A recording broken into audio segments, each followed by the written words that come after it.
Hi అండి. అందరికీ నమస్కారం. Welcome to my channel. ఈ వీడియోలో ప్రభుత్వ ఉద్యోగులకు మరియు పెన్షనర్లకు భారీ శుభవార్త. డీఏ హైక్ అండి. జీతాలు, పెన్షన్లు భారీగా పెంపు. పూర్తి సమాచారాన్ని వీడియోలో తెలుసుకుందాం. వీడియో ఎక్కడే గానీ స్కిప్ చేయకుండా ఎండ్ వరకు చూసేయండి. అప్పుడే ఇన్ఫర్మేషన్ పూర్తిగా అర్థమవుతుంది. అలాగే వీడియో చూస్తున్న ప్రతి ఒక్కరు వీడియోకైతే లైక్ చేయండి ఫ్రెండ్స్. ఈ వీడియోని తోటి ఉద్యోగ, పెన్షన్ మిత్రులతో అయితే షేర్ చేయండి. కొత్తగా మన ఛానల్ చూస్తున్నవారు ఇంకా ఎవరైనా సబ్స్క్రైబ్ చేసుకోకుంటే వెంటనే మన ఛానల్‌ని అయితే సబ్స్క్రైబ్ చేసుకోండి. సో, దీని ద్వారా నేను చేసే లేటెస్ట్ వీడియోస్ అన్నీ మీ వరకు రీచ్ అవుతాయి. ఇక ఆలస్యం చేయకుండా వివరాల్లోకైతే వెళ్ళిపోదాము. ఫ్రెండ్స్, ఇక విషయానికొచ్చినట్లయితే భారతదేశ వ్యాప్తంగా ఉన్న కోట్లాది మంది కేంద్ర ప్రభుత్వ ఉద్యోగులకు మరియు గౌరవనీయులైన పెన్షనర్లకు 2026వ సంవత్సరం అత్యంత కీలకమైనదిగా మారబోతోంది. ఎందుకంటే ఈ ఏడాది కరువు భత్యం డీఏ కేవలం జీతంలో ఒక భాగం మాత్రమే కాకుండా వారి ఆర్థిక సుస్థిరతను నిర్ణయించే ప్రధాన శక్తిగా నిలవనుంది. పెరుగుతున్న నిత్యావసర ధరలు మరియు ద్రవ్యోల్బణం నుంచి రక్షణ కల్పించే ఒక కవచంలా ఈ కరువు భత్యం పనిచేస్తుంది. ఇది మన ఆదాయానికి మరియు జీవన వ్యయానికి మధ్య ఉన్నటువంటి అనుసంధానకర్తగా చెప్పవచ్చు. మనం ప్రస్తుతం 7వ వేతన సంఘం ముగింపు దశలో ఉండి 8వ వేతన సంఘం వైపు అడుగులు వేస్తున్న తరుణంలో ఈ యొక్క 2026లో రాబోయే డీఏ పెరుగుదలపై పూర్తి అవగాహన కలిగి ఉండడం ప్రతి ఒక్క ఉద్యోగికి తన కుటుంబ ఆర్థిక ప్రణాళికలు రూపొందించుకోవడానికి ఎంతో అవసరమవుతుంది.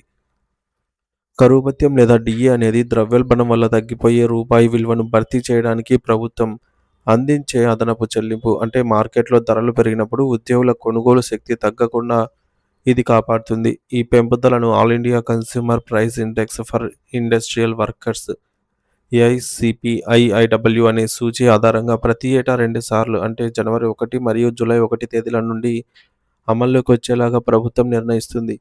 2026లో రాబోయే ఈ మార్పులు మరింత ప్రాముఖ్యతను సంతరించుకున్నాయి.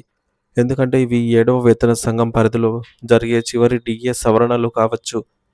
ఇవి భవిష్యత్తులో మన మూల వేతనం ఎలా ఉండబోతోందో నిర్ణయించనున్నాయి.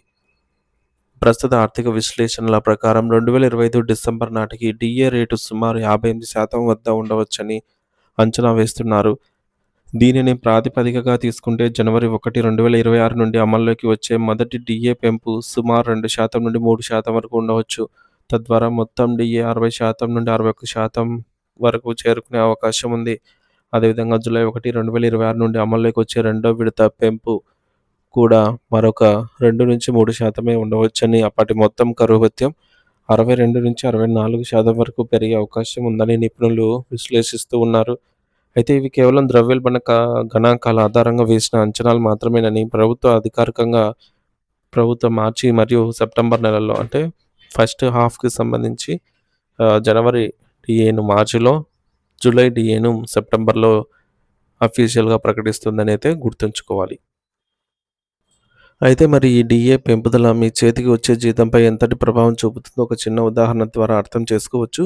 ఒక ఉద్యోగి యొక్క ప్రాథమిక వేతనం రూ. 50,000 అనుకుంటే 2% డీఏ పెరిగినా సరే తక్కువలో తక్కువగా వారి నెలవారీ జీతంలో రూ. 1,000 అదనంగా పెరుగుతుంది. ఏడాదికి రూ. 12,000 అవుతుంది. ఇక పెన్షనర్ల విషయానికి వస్తే వారికి అందే డిఎన్ఎస్ రిలీఫ్ డీఆర్ కూడా సేమ్ అదే శాతంలోనే పెరుగుతుంది. ఇది వృద్ధాప్యంలో పెరిగే ఆరోగ్య సంరక్షణల ఖర్చులు మరియు ఇంటి ఖర్చులను గౌరవప్రదంగా నిర్వహించుకోవడానికి ఒక గొప్ప ఊరటనిస్తుంది. డీఏ ప్రక్రియలో మరో ముఖ్యమైన అంశం బకాయిల చెల్లింపు. ప్రభుత్వం జనవరి డీఏను మార్చిలో ప్రకటించిన ఆ పెంపును జనవరి నుండే వర్తింపజేస్తుంది. దీనివల్ల జనవరి, ఫిబ్రవరి నెలలకు సంబంధించిన పెరిగిన మొత్తాన్ని అరియర్స్ రూపంలో ఒకేసారి లంసమ్‌గా ఉద్యోగి ఖాతాలో జమ చేస్తారు. దీనివల్ల పండుగలు లేదా ఇతర అవసరాల సమయంలో ఉద్యోగుల చేతికి ఒకేసారి కొంత పెద్ద మొత్తం నగదే అందబోతోంది.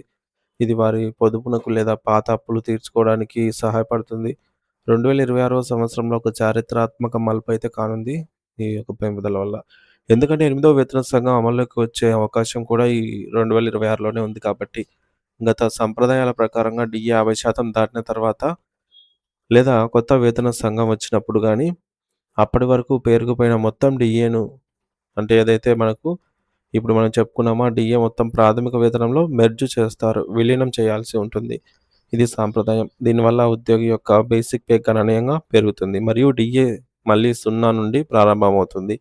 ఈ విలీనం వల్ల కేవలం జీతమే కాకుండా బేసిక్ పే పై ఆధారపడి ఉండే ఇతర అలవెన్స్‌లు అయినటువంటి హెచ్ఆర్ఏ, హౌస్ రెంట్ అలవెన్స్, అలాగే ట్రావెలింగ్ అలవెన్స్, టీఏ మరియు రిటైర్మెంట్ బెనిఫిట్స్ అయినటువంటి గ్రాట్యుటీ, లీవ్ ఎన్‌క్యాష్‌మెంట్ మనకు రిటైర్మెంట్ సమయంలో ఏదైతే మనం అందుకుంటామో అవి కూడా భారీగా పెరుగుతాయన్నమాట. ఈ కీలక సమయంలో ఉద్యోగులు మరియు పెన్షనర్లు కొన్ని జాగ్రత్తలు తీసుకోవడం అవసరం. సో, మనకు రావాల్సిన అమౌంట్ ఎంత అనేది మనకు కూడా మన సైడ్ నుంచి కాలిక్యులేట్ చేసుకోవడం అవసరం. లేబర్ బ్యూరో వెబ్‌సైట్‌లో విడుదలయ్యే నెలవారీ ఏఐసీపీఐ, ఐడబ్ల్యూ గణాంకాలను గమనిస్తూ ఉండటం ద్వారా మీ డీఏ ఎంత పెరగబోతుందో మీరే ముందే ఊహించవచ్చు. అంటే ఒక అంచనా వేయవచ్చు. అలాగే మీ బ్యాంక్ ఖాతా వివరాలు మరియు కేవైసీ సమాచారం మీ మీ విభాగం వద్ద అప్డేటెడ్‌గా ఉందో లేదో ఎప్పటికప్పుడు సరిచూసుకోవాలి. తద్వారా అరియర్స్ జమ అయ్యేటప్పుడు ఎటువంటి సాంకేతిక ఇబ్బందులు కూడా తలెత్తకుండా ఉంటాయి. 2026లో రాబోయే ఈ మార్పులు ప్రభుత్వ ఉద్యోగుల ఆర్థిక స్థితిగతులను మెరుగుపరచడమే కాకుండా ఒక దశాబ్దం కాలం పాటు నాటి పాత వేతన వ్యవస్థను కూడా నుండి కొత్త, సరికొత్త మరియు మెరుగైన వేతన వ్యవస్థలోకి కూడా మారుతున్న సమయంలో ఒక బలమైన పునాదిగా అయితే నిలవనున్నాయని చెప్పవచ్చు.